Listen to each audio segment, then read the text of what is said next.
আমাদের যে সংগ্রামটা শুরু হয়েছে, আমাদের যে জীবনযাপন করি অনেক কষ্টের বিনিময়ে করি। আমাদের এই ছাত্র আন্দোলন করছি আমরা রিক্সা বন্ধ করিয়া, কারণ আমাদের অনেক ভাই আহত হয়েছে, নিহত হয়েছে, গুলি খাইছে, আর ছাত্রের লগে সংযোগ করে আমরা আইছি।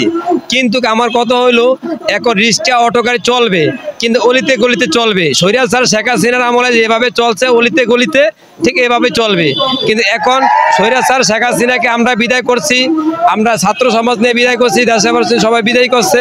কিন্তু এখন অটো গাড়ি মেইন রাস্তা আইসা বসে। তারা কিভাবে আসে? অবৈধ গাড়ি।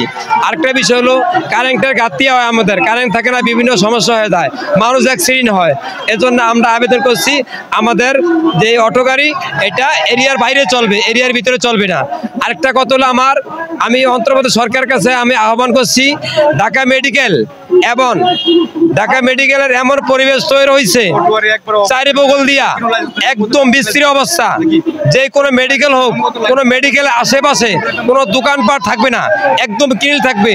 আর সিটিগ্রাম যে জায়গাগুলো আছে এগুলা ভেঙে পারলে রাস্তা করব, সুন্দর পরিবেশ তৈরি করবো। তাহলে আমরা মনে করুন আমগো অন্তর্বর্তী সরকারে একটা আমগো সুন্দর অভাব দিয়ে গেছে। আর খাবার যে সমস্ত খাবার খাওয়ায় অজস্র মানুষ আরো অজস্র হয়ে পড়ে যায় গিয়া, ঠিক আছে? এদিকে একটু নজর দিতে হবে। আমার আর কোনো দাবি নাই, জিনিসের দাম 10 টাকা যাতে কমে, যাতে না বাড়ে, আমি সরকারের কাছে প্রত্যাশা রয়েছি। কারণ আমরা খুব কষ্টে জীবনযাপন করি, এগুলো আমার কথা।